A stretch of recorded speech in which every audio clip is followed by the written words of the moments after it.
Hey, y'all, it's Trent on the Loos. Here we are in our 24th year of advocating for agriculture. Just tell your story. That sounds like a simple concept. I wonder if you have any idea in the past 24 years how many people, particularly in the college setting, because there was a time when I would get into roughly 15 to 17 colleges on an annual basis and talk to students about follow your passion. And the people who make a difference are those who follow what's in their heart. Well, there's a lot of individuals who grow up on farms and ranches who have become tremendous advocates for agriculture. You do not need to be that person that just travels the world and speaks about it. You really need to be the person that speaks the truth in your local community, in your church, or simply at a family function. There is such a missupply of information about what is really taking place in the conversion of the natural resources and upcycled into the most nutrient-dense food substance on the planet. Particularly cows at this point in time are the greatest misnomer, how important they truly are. So when I get a young person that I see that glimmer of passion in their eye, and you can hear it in their voice, you want to bring them to the radio or television airwaves, as it may be. See, old habits are hard to die. It's all about radio. That's where it started. This, though, is a TV program, and McKenna Fisher is finding a way to balance being a student in college, being on the rodeo team, surviving and thriving with her classroom curriculum, but also being an animal advocate for the future. That is really what it's about. Oh, and by the way, and studying for a law degree. Here's the best news. She's standing by, and we'll get to McKenna when Trent on the Loose continues after this.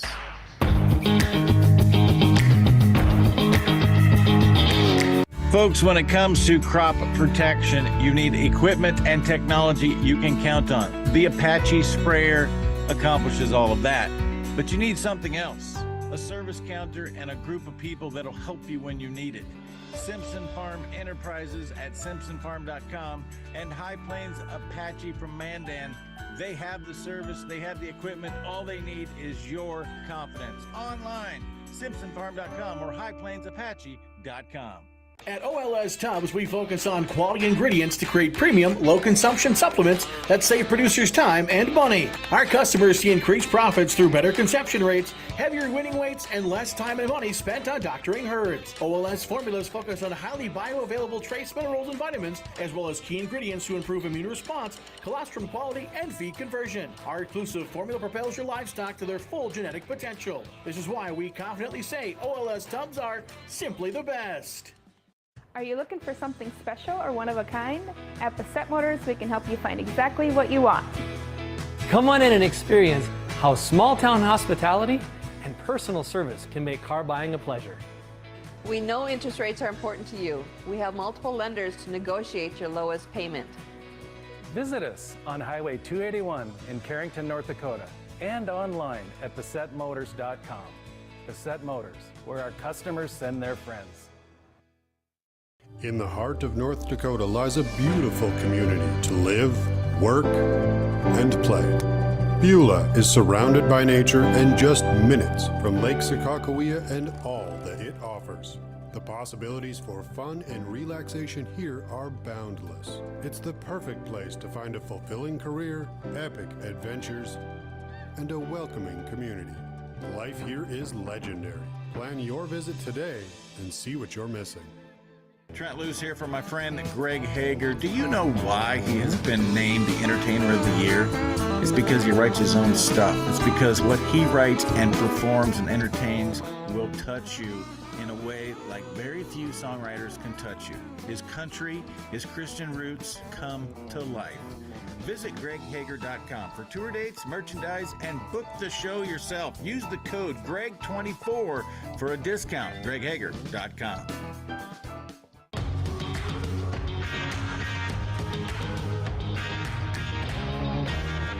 Welcome back, y'all. It's Trent on the Loose, and here we are back on our Fabulous Female Thursday, coming to us from Chadron State. McKenna Fisher, how are you? I'm great. How about you? I've never been better. Thanks for asking. But I'm not forced with dealing with the professors and curriculum and all these other requirements to be a student today. How's Shadron State treating you? It's been good so far. I'm a double major up here, so I stay pretty busy, but all my classes are really enjoyable. So it's been a lot of fun. And what are your double majors? Legal studies and rangeland management with a focus in livestock management. Legal studies, is that like preparing you to be an attorney, or what's that going to get you? Yeah, pretty much. So I'm a member of the Rural Law Opportunities program here, which is kind of a sort of a law school preparatory deal that kind of gives us a little bit of financial assistance with the tuition, and I'm guaranteed a spot at Lincoln's Law School if that's the path that I decide to go down. Oh, once you get into this program, then you're guaranteed a seat in a law school. That's pretty cool. Yes, sir. And what piqued your interest in the law? Why is this something you're interested in, McKenna? Well, it kind of came about after spending so much time on social media and just seeing the news and seeing just how far behind a lot of producers get. I'm really interested in the ag law side of things, and I've just seen how hard it is for people like us to get that kind of assistance, especially out where we live. So that's been kind of a passion of mine, being able to help out in those rural areas with the rural farming agriculture needs. So should we let people know that you grew up in North Platte area? Yeah, yep. I am a 5th generation rancher on my family's ranch over there. And what do you see as the biggest challenge for Dad enabling the ability to pass that his 4th generation to you as the 5th generation? What do you see as the rancher's biggest challenge today in hurdle? Definitely all the stuff that goes along with just the generational shift, the legal side of things, the financial side of things. Just it's sad that we see a lot of family farms lost in the transition stage just because of the taxes, the legislation, the regulations, just all that stuff is hard to work through if you don't have somebody who knows how to do it to help you get through it. Do you get into a lot of discussions in school with your peers or anywhere in your everyday walk of life with someone your age about taxation and the problems and the hurdles it causes? Every so often, there's a couple girls that I have some of my law classes with, and we're definitely all on the same side of things, and we talk about stuff like that. Well, for the last 10 years, I've watched and tried to be a part of fixing our taxation problem in Nebraska. So I think you better hurry up, McKenna, because we're not doing so well. We need you to come in and take over. Well, I'm working on it. We got quite a few years to go yet. You also balance all of this being on the rodeo team. Tell us about that. Yeah, so I do barrel racing, goat tying, and breakaway roping on the team, and I'm currently the Shadron student director for the barrel race program. What does that mean? What are your duties that come along with being the director for the barrel team? The can Just chasers. kind of The chief can regulating chaser, is that practice. what you call yourself? Oh yeah, yep.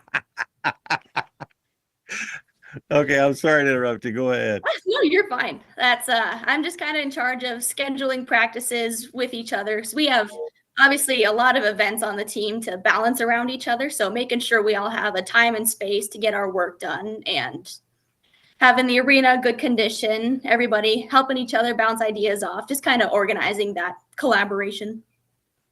For those that have not been fortunate enough to be on campus of Shadron State, you do have a wonderful horse program and a horse facility and arena. Anybody who is interested in a horse future, there's tremendous opportunities at Shadron State. Oh, absolutely. And our barn actually just got renovated this winter, so it got extended almost double the size it was before, and it's a very nice area to be able to work in now. We're all really grateful that got worked out for us to use. And your dad has long told me that you have a desire to be an advocate for animal agriculture, and now you're actually doing it on a daily basis. Tell us what you're doing. Yeah, so this summer I was just kind of scrolling through Facebook, as a bored teenager does during the summer months, and I was just seeing all of these. Are you sure you want to tell your dad that you're a bored teenager? Because he may find extra work for you to do. Well, I feel like I'm far enough away now that I'm relatively safe, but All right, go ahead. he still finds his chances. Yeah, I know. But I was seeing all these posts that were kind of pro-animal activism, and there really wasn't a lot of content explaining what the farmers were doing. Like, it was just these little snippets of clips, like somebody putting a halter on a horse for the first time, and all of these comments that I saw were like, oh, that's so abusive, oh, the horse is clearly miserable, like, this is just not a good thing. And there was almost nobody in the comments explaining why the person was doing what they were doing. Like, there's just no, it's easy for people to misconstrue when they don't have any accurate information coming from the source. They just come to their own conclusions, or what the other side, the kind of PETA activist, extremist, that kind of agenda is really more what they're seeing. So I noticed there was just kind of a lack of firsthand information coming from the farm, and that's what I've been trying to counteract. So I created the Animal Advocate page on, let's see, TikTok, Facebook, Instagram, and YouTube, just designated to pushing out that information from our point of view. I've interviewed quite a few industry professionals. I had a farrier. I talked to Amanda Radke, if you know her, got her on there, a couple beef producers. Yep. So getting their information out there was really good. And then I find myself sometimes on a couple vegan websites on the Facebook page. So I try to combat the misinformation there when I end up there, just kind of explaining the origins of what's really happening. Have you had good dialogue? I don't mean the angry people who pretend to be vegans or they're bots on social media, but really good dialogue with somebody that has a belief, and most of that belief is based upon misinformation, where you can just not necessarily agree on everything at the end of the day, but just come together and have a good discussion. Actually, yes, there's a lot more than you'd think. There's not nearly enough of it, but there's still quite a few people that they're not actively hating us. They just don't know any better. All they know is, oh no, this 30-second PETA commercial makes it look like these guys are the bad guys, and I don't know any different. Mm-hmm. And I actually was talking to this one woman. She was a vegan herself, but she was letting her kids eat meat because she didn't want to be the one to force that diet on them. And she said she felt bad about having different views than them, but everything she'd seen made her feel like she just didn't want to support the animal agriculture industry. And after having a conversation with her that lasted probably a couple hours in the comment section of some post or another, and she was actually pretty open to changing her mind and said she was going to do some more research of her own and be willing to incorporate animal products back into her life again. The really good part of this story, McKenna, is vegan was a fad some time ago, and I've kind of lived through all of that. There's always been a segment of vegetarians, and then vegan became the thing. And now there's enough of them that have been that way for a period of time that they start to feel the ill health measures of what it is that they've decided. Yeah. And so I've had a great opportunity to visit with many recovering vegans who talk about it's just a cult. And when I'm not feeling well, they would tell you, well, you're just not vegan enough. But you can't just call them names and offend them. You have to find a way to break through and have a genuine discussion about human and planet health, because animals are responsible for improving the planet and improving human health. And that's part of the problem that I've seen with some of the information coming from our side of things, is that we as agriculturalists just get so defensive and even angry about the criticism that we get that it just turns into a bloody battle on both sides. Nobody's making any headway. We're just hurling insults at each other, and nobody's accomplishing anything other than making the situation worse. What I try to do, whether I'm strategic or not, is that I try to just plant little seeds of wisdom and make them think about things in a way that they've not thought about them before. Because what I find, McKenna, is most people become vegan because they despise factory farms. They don't even know what it is, but they've had somebody create this image, which is so far from the truth, that they are avoiding eating any meat or milk or eggs because they don't want to contribute to factory farms. Well, if that's your issue, go buy your food from somebody you know and avoid all of that. Right. And my argument to that is usually, factory farms I don't even like the term factory farm. They don't exist. They simply do not exist. Right. I always say, well, you're probably referring to intensive animal agriculture, which is keeping a larger amount of animals in the same amount of space, And that has no bearing on the welfare of these animals. Every one of them is still every bit as valuable as a small flock of chickens on a homesteader's farm. Like, they all care about the well-being of these animals, and they're every bit as important. Like, nobody wants to see these animals suffering. McKenna Fisher, my guest. We will take a break. We'll come back on this Fabulous Female Thursday with more Animal Advocate after this.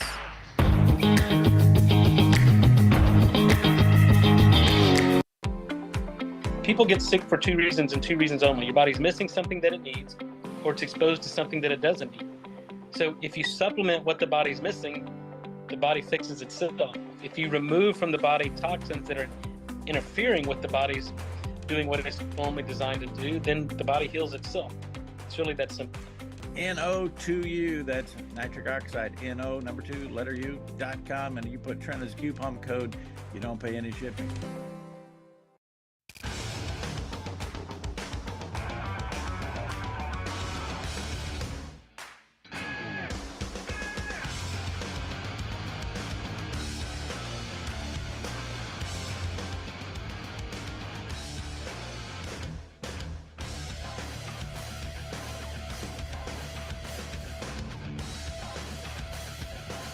Stop out to our facility, Highway 22 South.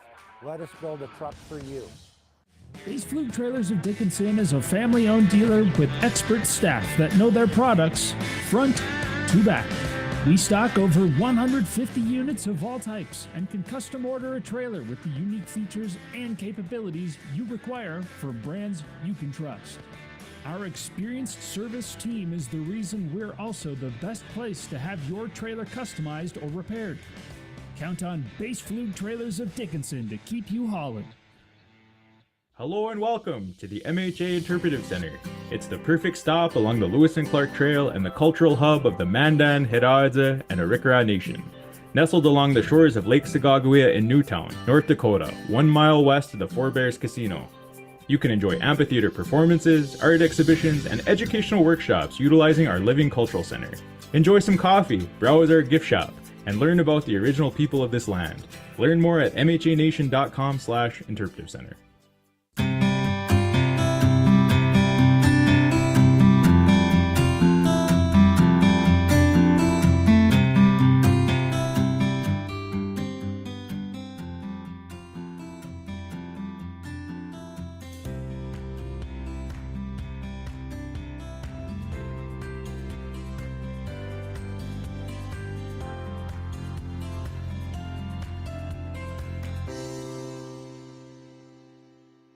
A North Dakota woman and her 4 kids killed by Mexican drug cartels. Cartels see North Dakota as an emerging market. When Mexican cartels murder North Dakotans, when the fentanyl they traffic is a death sentence, it's a North Dakota problem. I'm Tammy Miller. Joe Biden won't do his job, I will. If you're here in North Dakota, working for the cartel, let this serve as notice. When I'm governor, we will find you and bring you to justice. Conservative Tammy Miller.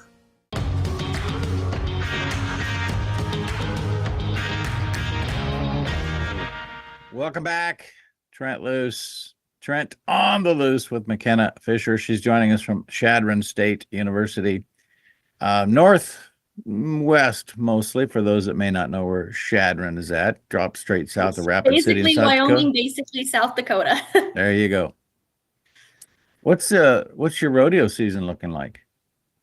We are actually about halfway through the season right now. We have 5 rodeos each in the fall and in the spring. I'm in the Central Rocky Mountain region, so we have 1 rodeo in Nebraska, and it's actually in Chadron. Then we spend the majority of our time in Wyoming with a couple down in Colorado.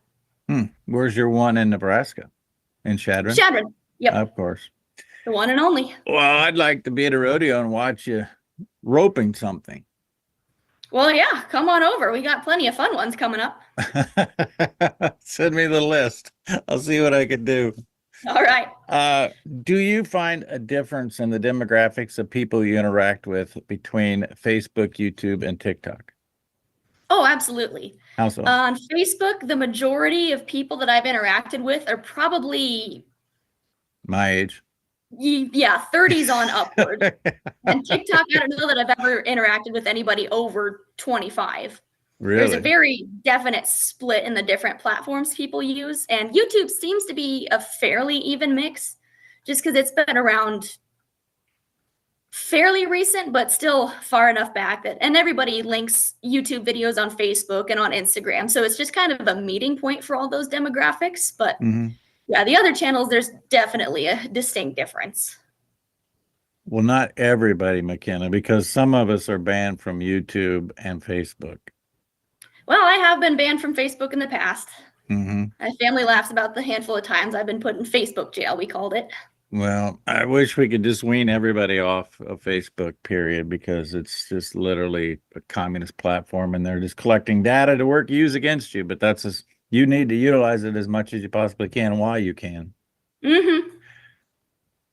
Give us an example, because I did float through how and how, what do you think are the best means of educating people? Because, you know, one problem that I know that I have, McKenna, is that I try to educate them with my years of experience, and yet you're talking over people's heads that just can't even grasp the basic thing. I'll give you an example. You had a post of a picture of a goat, and you just went to the basics on what a male goat and a female goat are called. That's the basic kind of stuff and where you need to start with these discussions. So I applaud you for that. Well, thank you. So it's just, we kind of tend to forget in our industry that 1.2% of Americans are directly involved in agriculture. That means 99% of the population has little to no understanding of really anything that we do. So we really have to start from the beginning. We can't just jump right in with all of the hot and heavy details that we've learned from years and years growing up on a ranch. Some people don't even know that a bull is a male. They'll just say these are all cows, and they don't know any different from that. And to us, that's like, well, that's obviously the easiest thing to distinguish, but some people just don't know any of this. No, the easiest thing to distinguish is that only bulls have horns. Yep, I've heard that quite often. I think that's the most common sentiment, that, oh, that's got horns, got to be a bull. I gotta say, though, the funniest thing that I've come across was this one. It was a smaller dairy, and on the milk that they packaged and sold, they had a list of all of their cows' names, because it was a relatively small herd. And somebody was deeply offended that all of these cows' names were female, that wasn't inclusive enough for the guys. Oh my goodness. And I'm going to hope that at Chadron Estate, you don't get into this debauchery that we have taking place today with male, female, and choosing. I mean, it's spilling over into the animal world. It's asinine. Yeah, I hear a lot about, the dairy industry, especially, things get a little heated in regards to that side of things. Yeah, no doubt about that. Where do you see this animal advocacy thing taking you? How far can you go with this? Well, I guess my pipe dream would be being able to do this full time. That if I ever got the chance to make a career out of this, being able to monetize my platforms, being able to go on speaking tours, talk to schools and businesses, that would be wonderful for me. That's where I hope to see this go. But until, if and when that happens, I'll just keep doing what I'm doing, educating people in the ways that I can. You know how you make that happen, McKenna? How's that? You ask for it to happen, which you just did. And I got to tell you that I'm in my 24th year, and in 24 years, a lot of people have come and gone that talked about doing the same thing. Amanda has been as resilient as anybody that I have seen in 24 years, but everybody comes in with a tremendous amount of passion, and then it gets tough, or their priorities change, or whatever the case may be. But we need to continue to have people who have a passion and a firsthand knowledge in what it takes to take care of God's creation and use that creation to improve it and improve human life. And that's ultimately our task and goal. Yeah, absolutely.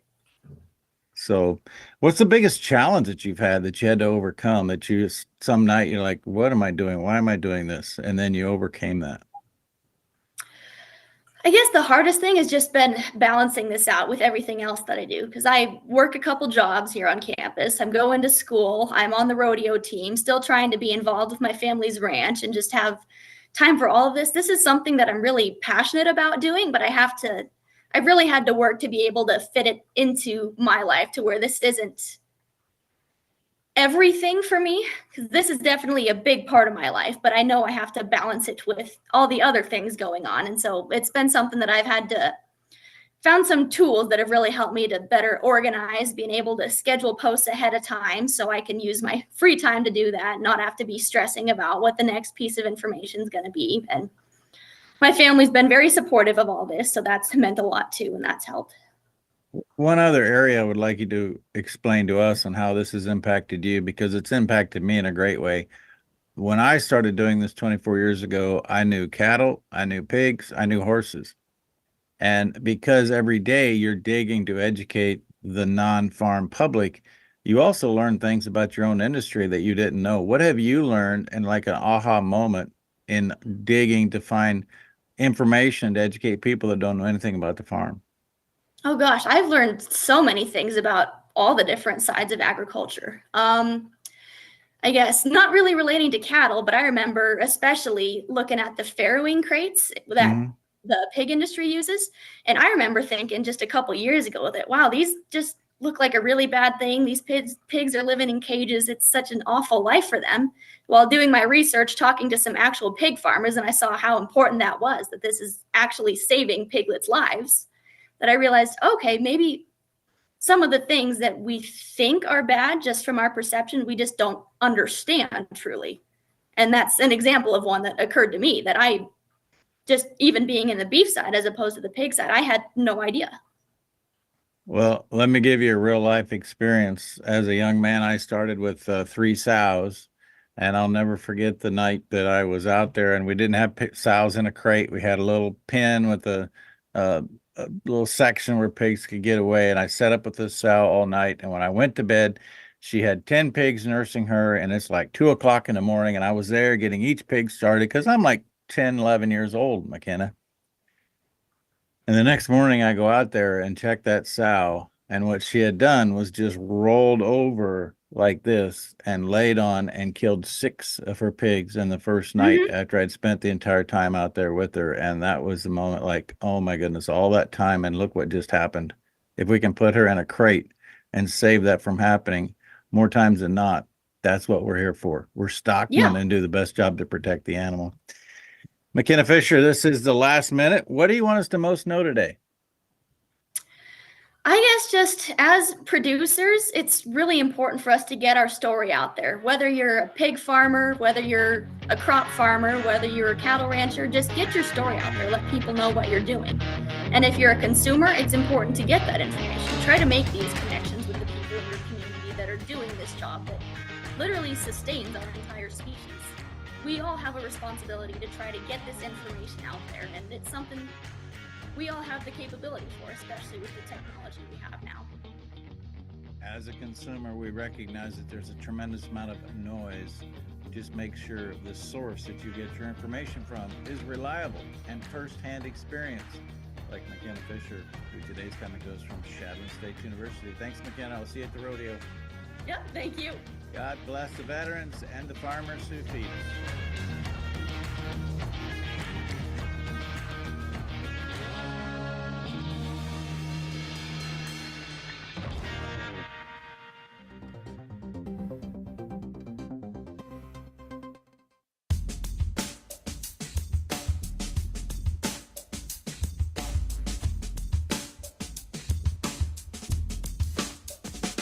At OLS Tubs, we focus on quality ingredients to create premium, low-consumption supplements that save producers time and money. Our customers see increased profits through better conception rates, heavier winning weights, and less time and money spent on doctoring herds. OLS formulas focus on highly bioavailable trace minerals and vitamins, as well as key ingredients to improve immune response, colostrum quality, and feed conversion. Our exclusive formula propels your livestock to their full genetic potential. This is why we confidently say OLS Tubs are simply the best.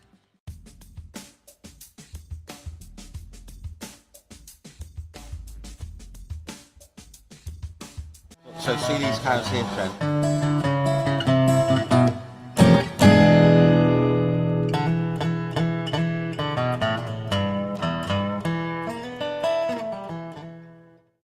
And for this Red Shirt Friday, that'll do it. That's a wrap for Andrew Henderson. I'm Trent Loos, regaining control for the farmer, one bite at a time.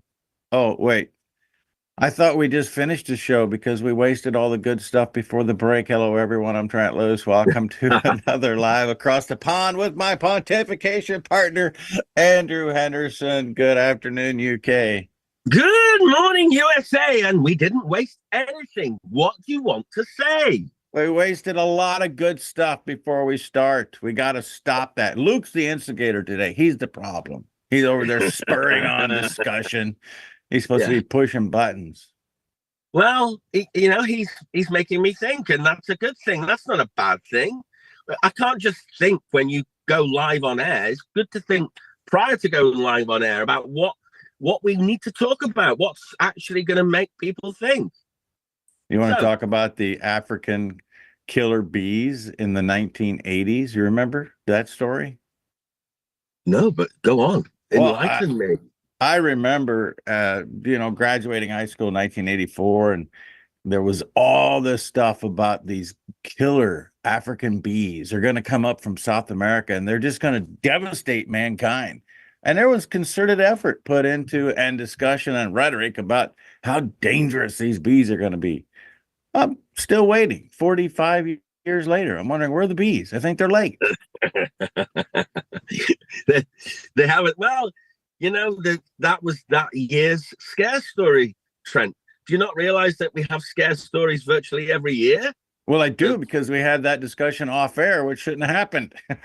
Yeah, no, but I mean, I'm just saying that we are getting more and more scare stories all the time about what's happening in the climate, when the climate has changed every year that we've both been on the planet. That's the thing. Climate change is constant.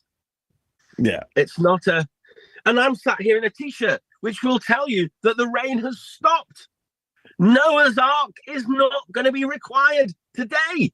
There you go. Didn't you see the rainbow yesterday?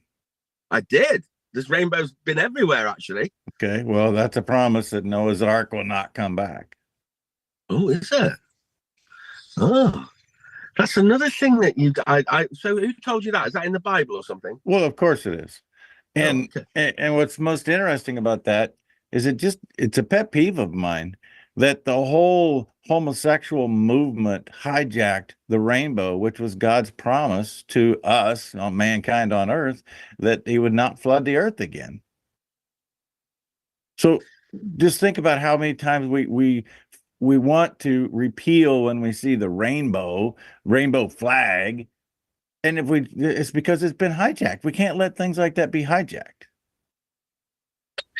That's where they take the power away from you, though. If they hijack things that you hold dearly, then obviously that's when you realize that. I think they're losing when they do that, though, because eventually we have discussions like we're having where, what happened to the rainbow? Slavery is another one. How come blacks have hijacked slavery? That's not racist. That is just a statement of fact.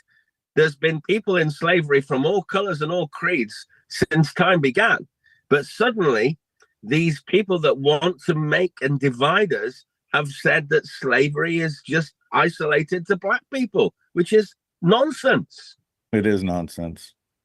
Look at China right now. We're going to stop the hijacking right here and right now. All these projects being hijacked must stop. Yeah, and starts on across the pond. Carbon, your latest little gig. Yeah. Hijacking carbon for some nefarious exercise to make it valuable in order to extract money out of human beings for another cause. All of this, you're right, it's hijacking of things that should be for everybody in everyday life. Mm-hmm. Yeah. So I don't want to spoil the teaser, but I have a very instrumental Trent on the Loose coming today, because I had a couple of young ladies from Indiana who walked me through the timeline on the debacle, boondoggle. That's like a combination between a debacle and a boondoggle. A debacle that has been unfolding since 2006 in Indiana involving CO2. And if you really pay attention and think about the timeline that has happened since 2016 in Indiana, as one company initially tried to get people to sign a liability waiver so that they could take CO2 and put it into a fertilizer plant. And now they're wanting to take CO2, the same people wanting to take CO2 and put it in the ground in the pore space of Indiana. If you just listen to the timeline, you see that we are being hijacked as human beings, period. Stay tuned. How long do you think there's going to be? Is it going to be before we know whether humanity fights back or whether these? Well, I'm going to say this criminal cabal actually wins and takes over the world. How far away do you think we are from that? I have no idea. I can't predict that. What I do know is that, you know, at some level, what you're saying about people waking up is absolutely spot on, because I'll give you an example. And this is occurring in almost every state. And we're going to talk about Nebraska in the second segment. But in North Dakota this past weekend, the GOP convention, the state convention was held, and delegates showed up. A record number of delegates showed up. And by 2/3 of a vote, they passed Resolution 7, championed by Senator Jeff Magrum, which was basically saying that the CO2 pipeline is a boondoggle. It's a threat to our humanity. It's a threat to our communities, and it's going to break us. Overwhelmingly, they supported it. So 2/3 said yes, they support Resolution 7. And yet the establishment, the people who are sitting in power, are going to ignore that. There was major money spent on lobbying, people running around trying to coerce individuals into not signing it, because they're going to do what they're going to do no matter what the people say. And that must stop until we get sold out. Go ahead. Didn't you say to me, though, that the way to do that is if you elect these people at the next round, then they're the people in power and they can stop it happening? Is that not what you've been telling me? Yeah, that is what I've been telling you. But at this moment in time, we have no ability to elect those people because we have not done the first thing in fixing the election problem. In fact, you have the same exact thing happening, just like happened in McPherson County, South Dakota 2 weeks ago. The majority of the people showed up to say, we want to change the voting system. Sarah Frankenstein calls for executive session, takes these county commissioners into an executive session for 3 hours, comes out and they say, nope, we're not going to do it. I still can't get over that her name was Frankenstein, to be honest, because it tells you everything that she's up to. Honestly, I'm not in a position of making fun of people's names. She didn't choose that name. It was what she was born with.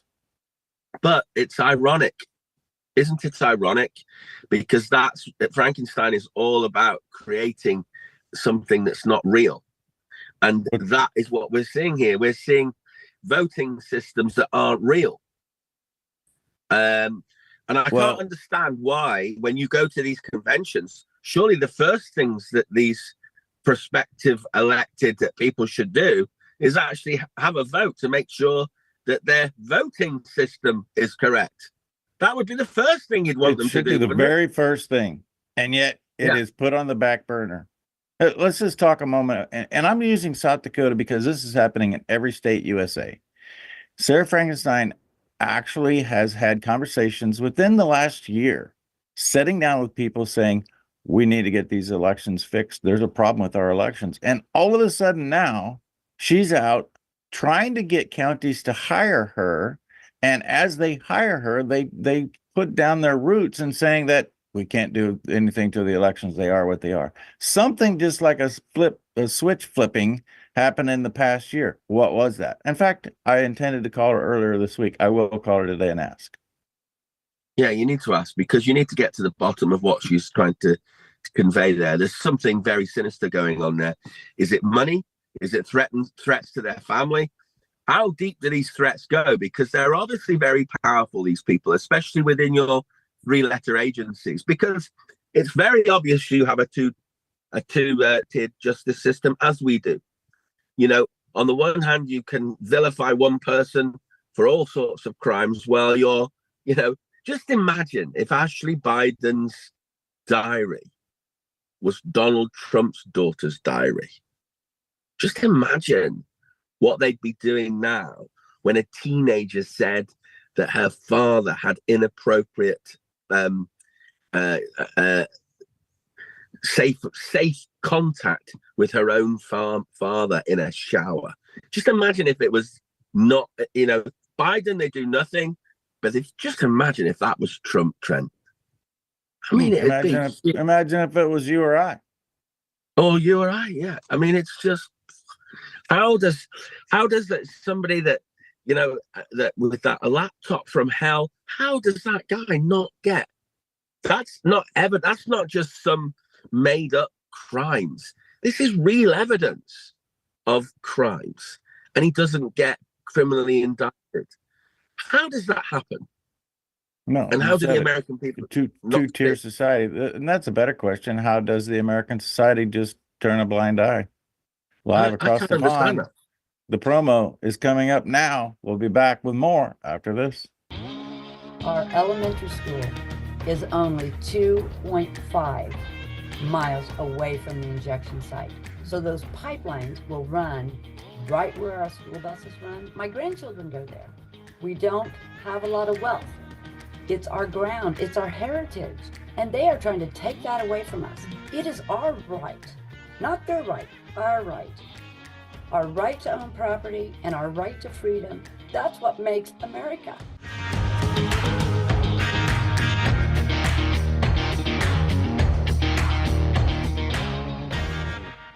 Hello and welcome to the MHA Interpretive Center.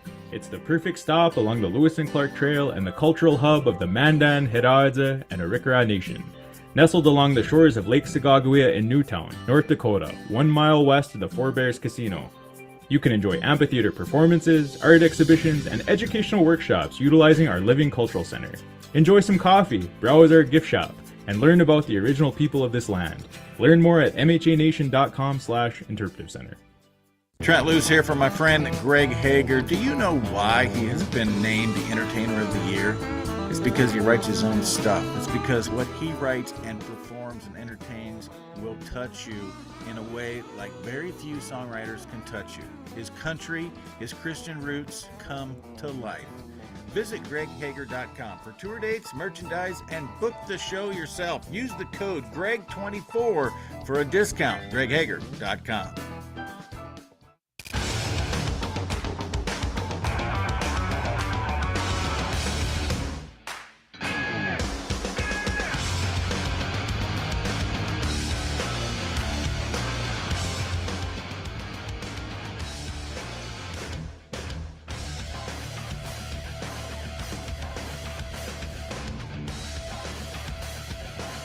Stop out to our facility, Highway 22 South. Let us build a truck for you. Base Fluke Trailers of Dickinson is a family-owned dealer with expert staff that know their products front to back. We stock over 150 units of all types and can custom order a trailer with the unique features and capabilities you require for brands you can trust. Our experienced service team is the reason we're also the best place to have your trailer customized or repaired. Count on Base Fluke Trailers of Dickinson to keep you hauling. Are you looking for something special or one of a kind? At Bassett Motors, we can help you find exactly what you want. Come on in and experience how small town hospitality and personal service can make car buying a pleasure. We know interest rates are important to you. We have multiple lenders to negotiate your lowest payment. Visit us on Highway 281 in Carrington, North Dakota, and online at BassettMotors.com.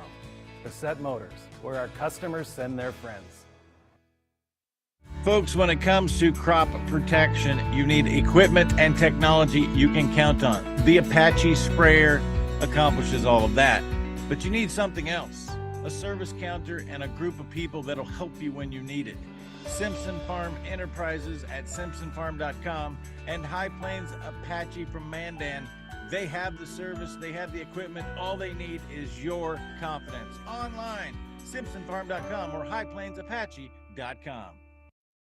So see these cows here, Trent?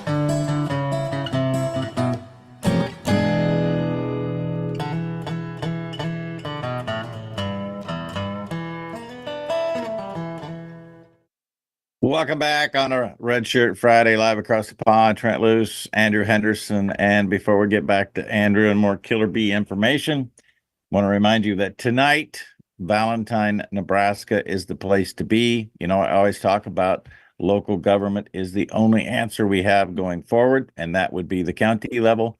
And tonight, the Cherry County GOP is hosting a discussion. There you can see the candidate forum. 3 people running for county commissioners, 6 of the 7 running for school board. And, you know, I'm just going to tell you, the first question might be related to the fact that last year for the 23-24 budget, the county commissioners asked for a 5% increase, 5.7% increase in their payment from the taxpayers. At the same time, you can see that evaluations in Cherry County went up by 7%. So we could make the argument that's a 12% increase in total revenue. Stay tuned. And by the way, that will be streamed live on my Rumble and on my Twitter. And I believe we'll get that set up on the Cherry County GOP Facebook. So that's going to be an interesting discussion. Looking forward to that. But I am absolutely livid today, Andrew. Okay, go on. I was able to contain my lividness in the first break, talking about, you know, killer bees and whatnot. Yesterday, in what would be arguably the last day, although there's one more ceremonial day, on the 18th day of April, the state senators of Nebraska passed 100 bills the last day, one of which has piqued my interest, and I got a copy of it late last night. It's LB 262, which appears, as it is written in the language, appears to me that will ban the sale of honey, milk, eggs from my farm to anybody who wants to buy from me. I'm going to get clarity on exactly what's taking place there. But if that's the case, there's going to be some serious ruckus raised, because that will not. So hang on, there's a don't buy anything from Trent Loos bill. No, that's incredible. No, any farm, as the language reads in my mind on LB 262, would say that you cannot sell honey, and there's a whole list of things, and there's a tremendous amount of hemp in this particular bill. But what I need to find out and get clarity on, in South Dakota got caught in this last year. I've got a copy of the Article 3, Section 14 of the Nebraska State Statute. And I just want to post that up here. Not that anybody's going to be able, do you have that, Luke? Not that anybody's going to be able to read it, but it states in there that all bills within the bill must be of the same subject matter. Last year, unconstitutionally, Nebraska State Senate passed the Christmas tree bill, which had a whole bunch of bills, and most of them were not related to one another. If, in fact, this LB 262 was thrown in with other bills to fast track this through on the last day of legislation, there's going to be some pitchforks showing up. I'm just telling you right here, right now. Trent, listen, that's happening locally, but that's happening here in the UK as well. They're actually telling people that it's bad for the climate to grow your own food. And they're trying to stop people from selling off their own farms, and they're using all sorts of very skeptical ways of trying to determine that perhaps you aren't going through the right processes in order to sell direct to the general public. It is absolute nonsense, and it's a way of them trying to control the food.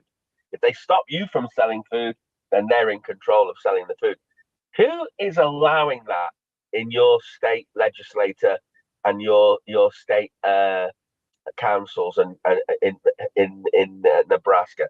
Who would ever vote for a bill like that where you can't buy off your local farmer? Who is doing that, Trent? So we have 49 senators. For those that may not know, we have a unicameral. We do not have a Senate and a House. We have the state Senate.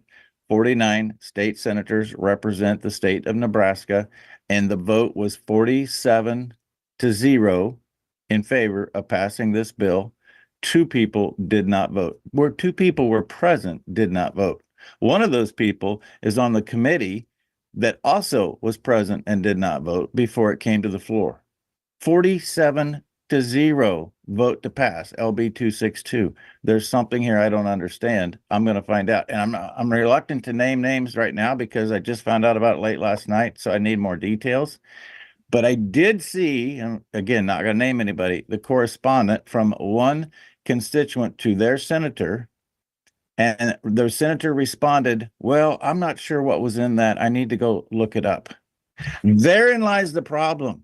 People are voting on things that they're not sure what's in there, and you cannot vote and pass 100 bills in one day and be a dutiful representation of the people of your district, because we've fallen into this trap of thinking that in order to be a good legislator, we need to pass bills. No, you need to get rid of half of what we have as statutes and laws. That would be being a good legislator, not trying to be big brother to everybody all the time. This was written about, and we know what happens next when that happens. We lose every bit of our control and liberty as individual citizens.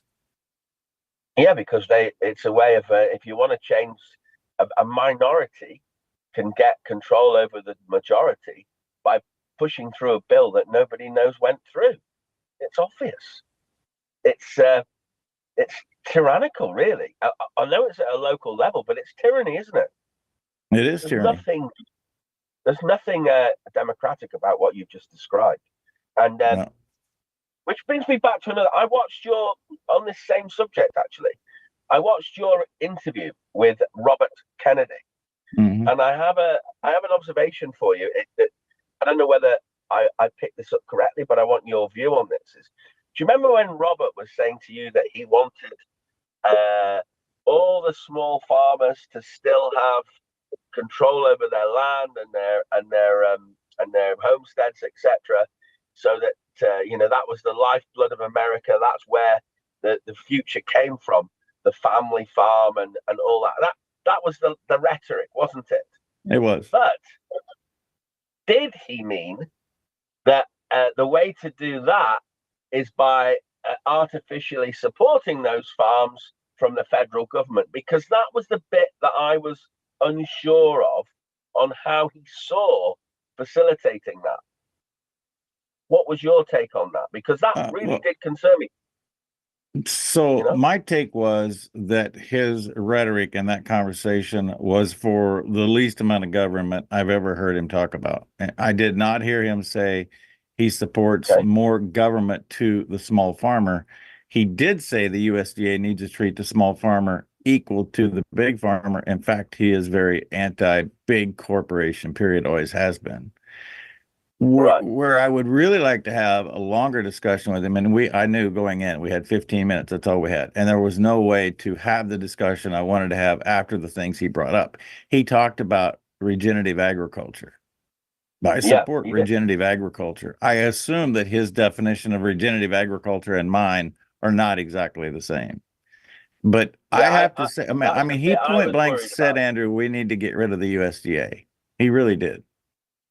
Yeah, he did say that, and I listen from that point of view, and I also admired what he said about his running partner in the sense that he said, you know what, many people have a past, but that doesn't mean that they believe what they believed in the past, and I get that too. I think that we should always have room for people who change their views on the way forward for their country or their state. So I gave him that bit of rope, but I just, when he's saying he wants to decentralize everything and not have a federal control over everything, does he really mean that? Because I'm not sure about that. That's the bit I wanted to ask you. That was all. Yeah, I'm not sure either. But just to tell you how good of a politician he is, when I knew we didn't have time to have that discussion either about his vice presidential running mate, he was smart enough to tie it into his and my personal relationship for the past 20 years and made that very personal. I mean, that's just how good of a politician he is. No, but he also made it very clear that should he be successful or even hold some form of balance of power, he was very quick to want you to be part of his a discussion on agriculture on his behalf. He didn't just say that. I believe that. I do believe that. Yeah. But with the discussion we had in the first segment and the voting machines that cannot be authentic, his chances are just like slim to none. Well, they are, except he is polling at 15% plus, and we'll doesn't matter where he polls; it matters who counts the votes. Well, okay, Trent, we'll have this argument a lot over the next 6 months, but what the opinion polls say in terms of percentage, I will be surprised if he's not in that range. Let's see what happens. Even if they're trying to gerrymander it. He will just get barely beat. He'll be a second because there was people upset with the system, but Bob McKinney came out with a good race. He just barely got beat. It was so close. Nip and tuck. Yeah. The algorithms. Maybe nip and tucked it. But here's the point, that the biggest point that needs to be made before Luke tells me in my ear we got to roll. There's still time to fix this. We can still count these votes by hand. You still have the legal standing to request a Freedom of Information Act because they are required to hold these votes for 22 months. Do that in your local county now. For Andrew Henderson, I'm Trent Loos, live across the pond, regaining control for the farmer, one bite at a time. One bite of honey from your neighbor on the farm at a time. No killer bees in our farm.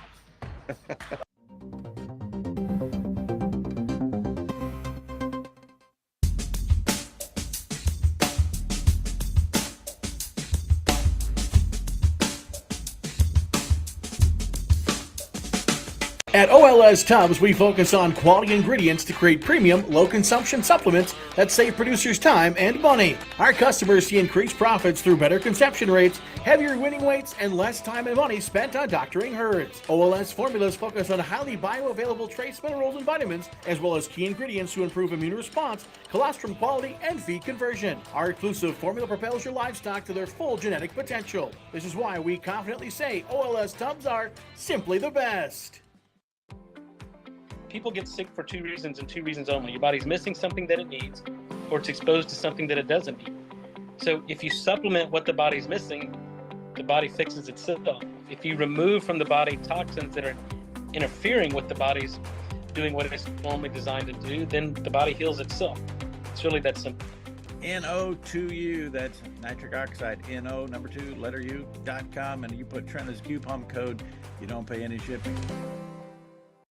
In the heart of North Dakota lies a beautiful community to live, work, and play. Beulah is surrounded by nature and just minutes from Lake Sakakawea and all that it offers. The possibilities for fun and relaxation here are boundless. It's the perfect place to find a fulfilling career, epic adventures, and a welcoming community. Life here is legendary. Plan your visit today and see what you're missing.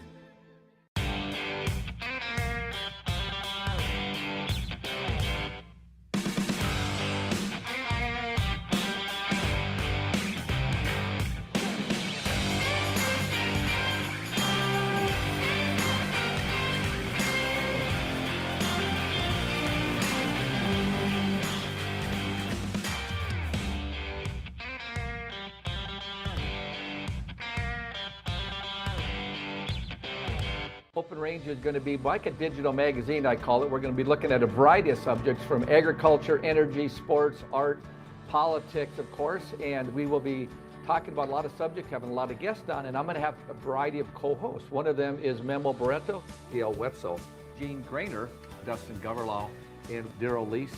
Welcome to Open Range, weeknights at 9 p.m. Central Time on Beck TV.